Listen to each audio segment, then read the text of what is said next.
జ్ఞానం, ధర్మం, సత్యం, చైతన్యం, ఆత్మశోధన. సమాధానం దొరకని ఎన్నో ప్రశ్నలతో మనిషి మనసులో ఓ అజ్ఞాన తిమిరం. ఆ అంధకారాన్ని పటాపంచలు చేసే కాంతిపుంజం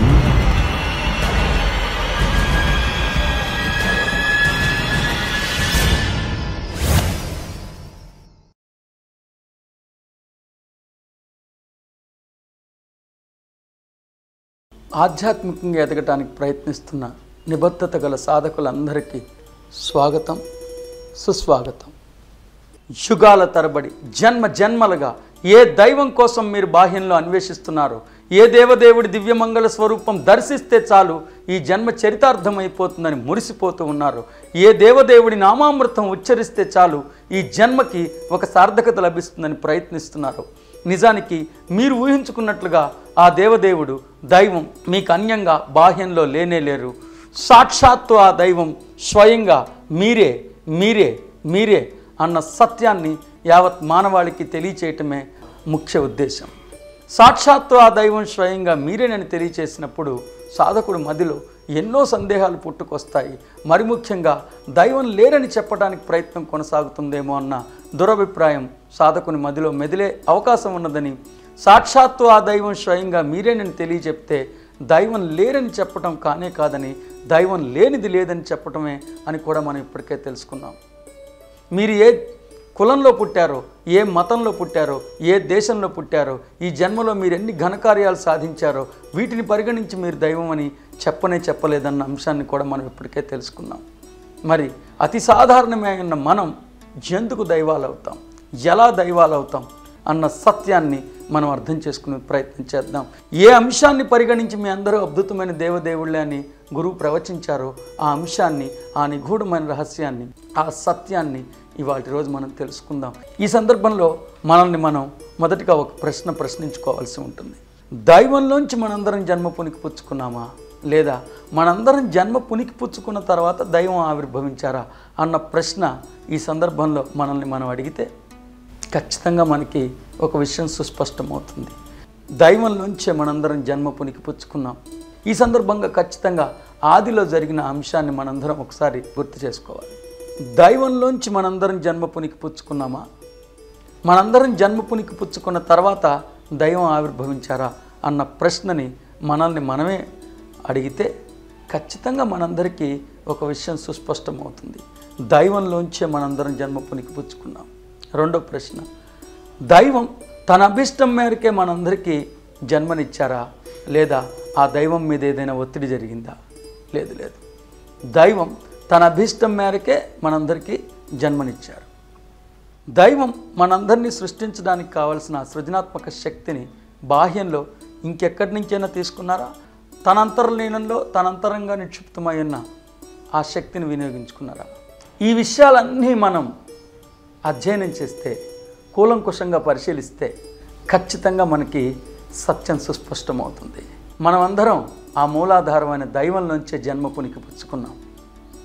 ఆ మూలాధారమైన దైవం, ఆ తండ్రి, ఆ జగత్పిత తన అభీష్టం మేరకే మనకందరికీ జన్మనిచ్చారు.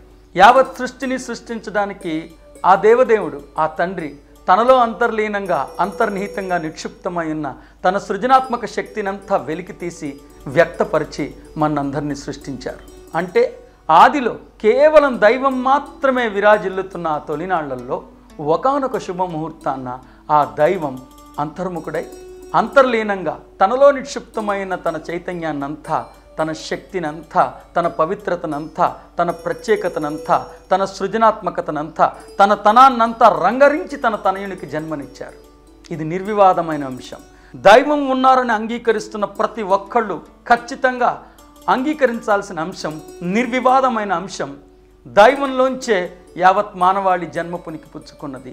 ఆ మూలాధారమైన దైవం తన అభీష్టం మేరకే మనందరినీ సృష్టించారు. ఆ దైవం మనందరినీ సృష్టించడానికి కావలసిన సృజనాత్మక శక్తిని తనలో అంతర్లీనంగా అంతర్నిహితంగా ఉన్నదాన్నే వినియోగించుకున్నారు. అంటే ఆదిలో కేవలం దైవం మాత్రమే విరాజిల్లుతున్న ఆ తొలినాళ్లలో ఒకానొక శుభముహూర్తాన్న ఆ దైవం అంతర్ముఖుడై అంతర్లీనంగా తనలో నిక్షిప్తమైన తన దివ్యత్వాన్నంతా, తన పవిత్రతనంతా, తన ప్రత్యేకతనంతా, తన శక్తినంతా, తన సృజనాత్మకతనంతా తన అభీష్టం మేరకు రంగరించి యావత్ మానవాళికి జన్మనిచ్చారు. మరి ఒక్కసారి ఆలోచించండి, దైవంలోంచి జన్మ పునికి పుచ్చుకున్నది ఏదైనా దైవం కాక మరేదో ఎలా అయిపోతుంది? దైవం కానటువంటి దానికి జన్మను ఎలా ఇస్తారు? దైవంలోంచి జన్మ పునికి పుచ్చుకున్నది ఏదైనా దైవమే. దైవం కానటువంటి దానికి జన్మనిచ్చే ప్రసక్తే లేదు.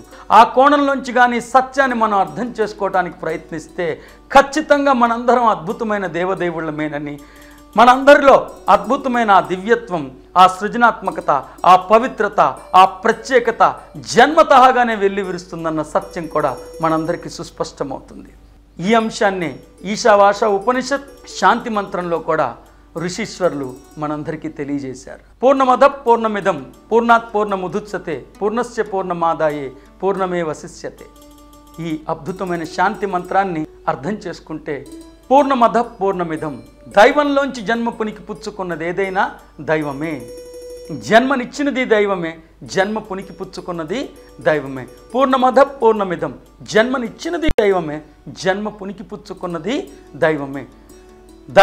దైవం కానటువంటి దానికి జన్మనిచ్చే ప్రసక్తే లేదన్న సత్యాన్ని మానవాళికి కొన్ని వేల సంవత్సరాల క్రితం ఋషీశ్వరులు తెలియచెప్పే క్రమంలోనే ఈశావాస ఉపనిషత్ శాంతి మంత్రాన్ని మానవాళికి ప్రేమ కానుకగా అందించారు. పూర్ణమద పూర్ణమిదం పూర్ణాత్ పూర్ణముదుచ్యతే పూర్ణస్య పూర్ణమాదాయే పూర్ణమే వశిష్యతే. అంటే జన్మనిచ్చినది దైవమే, జన్మ పునికి పుచ్చుకున్నది దైవమే. ఆ దైవంలోంచి దివ్యత్వాన్ని ఎప్పటికీ వేరు చేయలేం. ఒకవేళ దైవంలోంచి దివ్యత్వాన్ని అంతా వేరు చేసినా చిన్న శకలం మిగిలినా అది కూడా సకలమే. అంటే ఈశావాస ఉపనిషత్ శాంతి మంత్రాన్ని మనం అర్థం చేసుకుంటే ఆ శాంతి మంత్రం యొక్క సారం జన్మనిచ్చినది దైవమే, జన్మ పునికి పుచ్చుకున్నది దైవమే. ఆ దైవంలోంచి దివ్యత్వాన్ని ఎప్పటికీ వేరు చేయలేం. ఒకవేళ దైవంలోంచి దివ్యత్వాన్ని అంతా వేరు చేసినా చిన్న సకలం మిగిలితే అది కూడా సకలమేనన్న సత్యాన్ని కొన్ని వేల సంవత్సరాల క్రితమే మానవాళికి అందించడానికి ప్రయత్నించారు.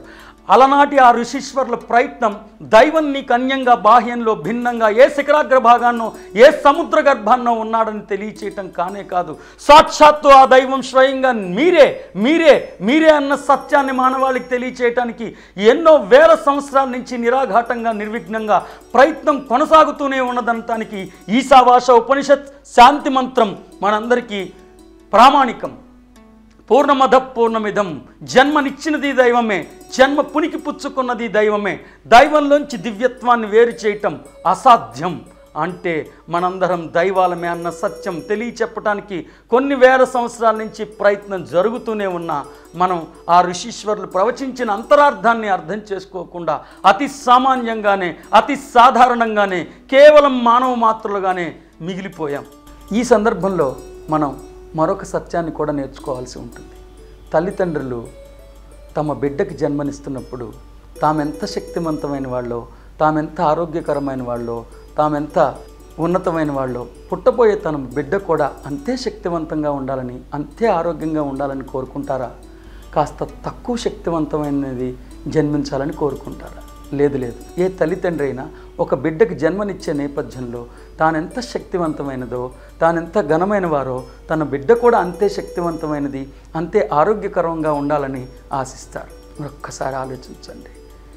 అతి సాధారణమైన మానవుడే తన బిడ్డకి జన్మనిస్తున్నప్పుడు తానెంత ఉన్నతమైన వాడో, తానెంత శక్తివంతమైన వాడో, తానెంత ఆరోగ్యకరమైన వాడో పుట్టబోయే తన బిడ్డ కూడా అంతే శక్తివంతమైన వాడు అవ్వాలని, అంతే ఆరోగ్యంగా ఉండాలని ఆశిస్తున్నారే.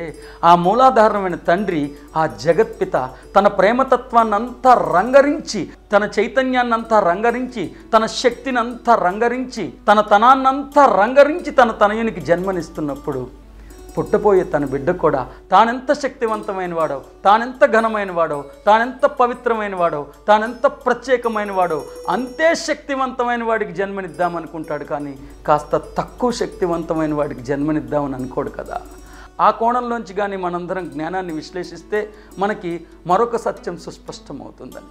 ఆ మూలాధారమైన తండ్రిలో ఏ దివ్య సుగంధాలు ఉన్నాయో, ఏ శంకరాభరణాలు ఉన్నాయో, ఏ శక్తి ఉన్నదో, ఏ సృజనాత్మక శక్తి ఉన్నదో, ఏ దివ్య సుగంధాలను చూసి ఆ తండ్రిని మనం దైవంగా స్తుతిస్తున్నామో, ఆ దివ్య సుగంధాలన్నీ, ఆ దివ్య శంకరాభరణాలన్నీ జన్మతహాగానే దివ్య వారసత్వంగానే మనందరం పునికి పుచ్చుకున్నాం. ఆ మూలాధారమైన తండ్రిలో ఏ లక్షణాలు ఉన్నాయో, ఏ శక్తి ఉన్నదో, అదే శక్తి మనందరిలో సమానముగానే ఉన్నది, సమానమైన పాళల్లోనే ఉన్నది. మనందరం ఎవరికన్నా ఎక్కువ శక్తివంతమైన వాళ్ళం కానీ తక్కువ శక్తివంతమైన వాళ్ళం కానీ కాదు.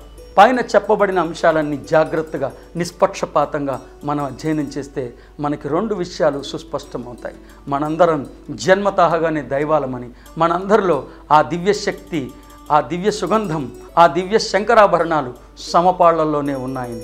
యుగాల తరబడి జన్మలుగా ఏ దైవం కోసం మీరు బాహ్యంలో అన్వేషిస్తున్నారో, ఏ దేవదేవుడి దివ్యమంగళ స్వరూపం దర్శిస్తే చాలు ఈ జన్మ చరితార్థమైపోతుందని మురిసిపోతున్నారు, ఏ దేవదేవుడి నామామృతం ఉచ్చరిస్తే చాలు ఈ జన్మకి ఒక సార్థకత లభిస్తుందని ఎదురు చూస్తున్నారో, ఏ దైవం కోసం ఎన్నో సాధనలు శోధనలు క్రమం తప్పకుండా పాటిస్తూ వచ్చారో, ఎన్నో అవమానాల్ని సైతం భరిస్తూ వచ్చారో, ఎన్నో మతాల్ని అభ్యర్థించారో, ఎన్నో మత గ్రంథాల్ని అధ్యయనం చేశారో, నిజానికి మీరు ఊహించుకున్నట్లుగా ఆ దైవం ఏ సముద్ర గర్భాన్నో, ఏ శిఖరాగ్ర భాగాన్నో కొలువై మనందరినీ పరిపాలించట్లేదు. సాక్షాత్తు ఆ దైవం స్వయంగా మీరే మనందరిలో జన్మతహాగానే ఆ దివ్య సుగంధాలన్నీ, ఆ శంకరాభరణాలన్నీ వెల్లివిరుస్తున్నాయి. మనందరిలో ఎవరికన్నా ఎక్కువ శక్తివంతమైన వాళ్ళం కాదు, తక్కువ శక్తివంతమైన వాళ్ళం కాదు. సాక్షాత్తు ఆ దైవం స్వయంగా మీరేనన్న సత్యాన్ని మీకు తెలియజేసినప్పుడు మీ మతానికి వ్యతిరేకంగా వ్యవహరిస్తున్నారేమో, మీ మతం నుంచి మీరు దూరమైపోతున్నారేమో అన్న భయం కూడా పుట్టుకొచ్చే ప్రమాదం ఉన్నది. అందుకే అనేక మతాలు, అనేక మత గ్రంథాలు ఈ విషయం గురించి ఏం జ్ఞానాన్ని ప్రబోధిస్తుందో అర్థం చేసుకునే ప్రయత్నం చేద్దాం. అందులో మొట్టమొదటిగా హిందూ మతం మీ అందరూ దైవాలని చెప్పడానికి ప్రయత్నించిందా, లేక దైవం మీకు అన్యంగా, భిన్నంగా, బాహ్యంలో ఇంకెక్కడో ఉన్నదని తెలియచెప్పడానికి ప్రయత్నిస్తుందా అన్న అంశాన్ని మనం ఇప్పుడు అధ్యయనం చేసి తెలుసుకునే ప్రయత్నం చేద్దాం.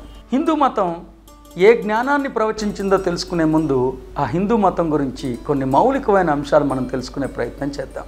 అనేక మంది మహనీయులు హిందూ మతం యొక్క శీర్షిక గురించి కూడా అద్భుతమైన విషయాల్ని ప్రవచించారు. అనేక మంది మహనీయులు హిందూ మతం యొక్క శీర్షిక గురించి విశ్లేషిస్తూ నిజానికి హిందూ మతం పేరు హిందూ మతం కాదని, అది సనాతన సాంప్రదాయం అని, వేదాంతి అని కూడా తెలియజేశారు. సనాతనము అన్న శీర్షికతో విరాజిల్లుతున్న మతం కాలక్రమంలో హిందూ మతంగా పరివర్తితమైందని చెప్తూ వచ్చారు. మరి సనాతనము అన్న శీర్షికని కానీ మనం అధ్యయనం చేస్తే, సనాతనము అంటే అత్యంత ప్రాచీనమైనది, నిత్య నూతనమైనది, the ancient, that which never gets outdated. అలాగే వేదాంతి అన్న శీర్షికని కూడా మనం అధ్యయనం చేస్తే, వేదము అంటే అర్థమైన జ్ఞానం, పర్సీవ్డ్ నాలెడ్జ్. వేదాంతిస్ అంటే ఆధ్యాత్మికంగా ఎదగటానికి ఎన్నో మార్గాలు ఉండి ఉండవచ్చుగాక, కానీ ఇవేవి నన్ను నా ఆధ్యాత్మిక లక్ష్యాన్ని చేర్చలేవు. కేవలం జ్ఞానం మాత్రమే నన్ను నా ఆధ్యాత్మిక లక్ష్యానికి చేర్చగలుగుతుంది. కాబట్టి నేను జ్ఞానాన్నే గురువుగా, సాధనా మార్గంగా ఎంచుకున్నానన్న ఒడంబడికి వచ్చిన వాళ్ళందరినీ వేదాంతిస్ అని పెద్దలు తెలియజేశారు. హిందూ మతం యొక్క శీర్షిక సనాతనము. సనాతనము అంటే అత్యంత ప్రాచీనమైనది, నిత్య నూతనమైనది, that which is ancient, that which never gets outdated. వేదము అంటే అర్థమైన జ్ఞానం, పర్సీవ్డ్ నాలెడ్జ్. వేదాంతి అంటే ఆధ్యాత్మికంగా ఎదగటానికి ఎన్నో మార్గాలు ఉండి ఉండవచ్చుగాక, కానీ ఈ మార్గాలు ఏవి నన్ను నా ఆధ్యాత్మిక లక్ష్యం దాకా చేర్చలేవు. కేవలం జ్ఞానం మాత్రమే నన్ను నా ఆధ్యాత్మిక లక్ష్యానికి చేర్చగలదు. కాబట్టి నేను జ్ఞానాన్ని గురువుగా, సాధనా మార్గంగా ఎంచుకున్నానని ఒడంబడికి వచ్చిన వాళ్ళందరినీ వేదాంతీస్గా తెలియజేశారు. అలాగే సనాతనమైన హిందూ ధర్మంలో అనేక గ్రంథాలు పుంఖానుపుంఖాలుగా మనకు అందుబాటులో ఉన్నాయి. హిందూ మతంలో అందుబాటులో ఉన్న గ్రంథాలన్నింటినీ పెద్దలు మన సౌకర్యార్థం కోసం 2 అంతర్విభాగాలుగా విభజించారు. మొట్టమొదటిది శృతి, రెండవది స్మృతి. మొట్టమొదటిది శృతి, రెండవది స్మృతి. శృతిలో మౌలికమైన సత్యాన్ని పొందుపరిచి మానవాళికి అందించారు. అంటే ఇందాక మనం అనుకున్నట్లుగా ఆదిలో కేవలం దైవం మాత్రమే విరాజిల్లుతున్న తొలినాళ్లలో ఒకానొక శుభముహూర్తాన్న ఆ దైవం అంతర్ముఖుడై అంతర్లీనంగా తనలో నిక్షిప్తమై ఉన్న తన దివ్యత్వాన్నంతా తన పవిత్రతనంతా రంగరించి తన తనయుణ్ణి సృష్టించారు. అలాంటి మౌలికమైన సత్యాన్ని శృతిలో ప్రతిపాదించారు. శృతి ప్రతిపాదించిన మౌలికమైన సత్యాన్ని నిత్య నిజ జీవితంలో ఆచరించిన మహనీయుల యథార్థ గాథలన్నీ స్మృతిలో పొందుపరిచి మానవాళికి అందించారు. హిందూ మతం మానవాళికి తామే దైవం అని తెలియచేసిందా, లేదా దైవం మీకు అన్యంగా భిన్నంగా ఉన్నారని తెలియచేయటానికి ప్రయత్నించిందా అన్న అధ్యయనాన్ని కొనసాగిద్దాం. శృతి ఏం ప్రతిపాదించిందో, స్మృతి ఏం ప్రబోధించిందో అర్థం చేసుకునే ప్రయత్నాన్ని కొనసాగిద్దాం. వేదాంతాన్ని కానీ మనం అర్థం చేసుకోవడానికి ప్రయత్నిస్తే మనకు అద్భుతమైన సత్యం అవగతం అవుతుంది. వేదాంతం అంటే వేదంలో చిట్ట చివరున్న అంశం కాదు సుమా. వేదాంతము అంటే వేదసారము అని. The term Vedantam cannot be misunderstood as if it is the climax of వేద. వేదాంతం మీన్స్ ద క్రక్స్ ఆఫ్ వేద. వేదం యొక్క కేంద్ర ఇతివృత్తాంతం, వేద సారం. ఆ వేదాంతాన్ని, ఆ వేద సారాన్ని, ఆ కేంద్ర ఇతివృత్తాంతాన్ని, ఆ క్రక్స్ ఆఫ్ వేదాన్ని కానీ మనం అధ్యయనం చేస్తే మహనీయులు మనకి ఈ విధంగా తెలియచేశారు. అహం బ్రహ్మాస్మి తత్వమసి, అయమాత్మ బ్రహ్మ ప్రజ్ఞానం బ్రహ్మ. అహం బ్రహ్మాస్మి అంటే I am God.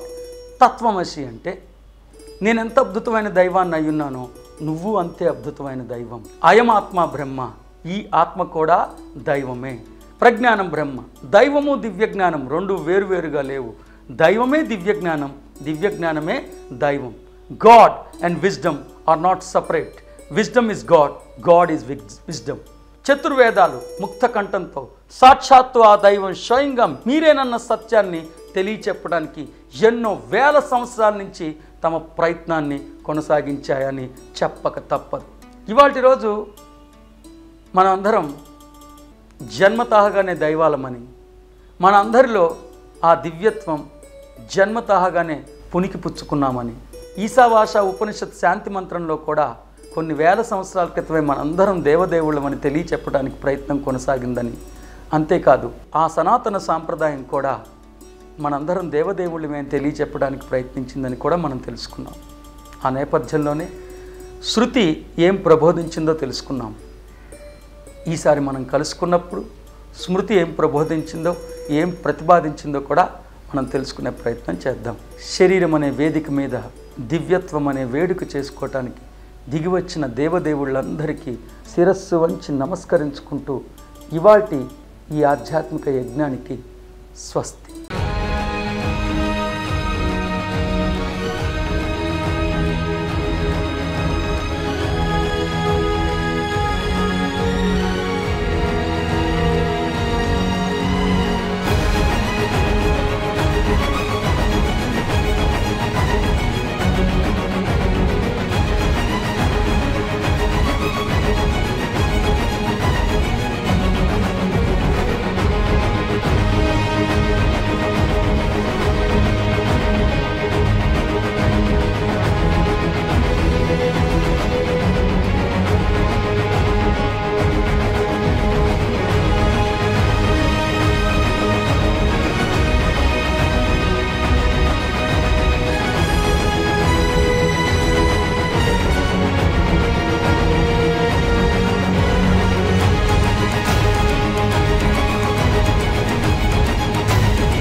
Shri Vivekananda గారిచే నిర్వహించబడుతున్న శిక్షణా తరగతులు విజయవాడ, ఏలూరు, రాజమండ్రి, హైదరాబాద్, రాయవరం, ఖమ్మం, తిరుపతి, కాకినాడ, గుంటూరు, అమలాపురం, వరంగల్, సూర్యాపేట, కోదాడ, ముంబై.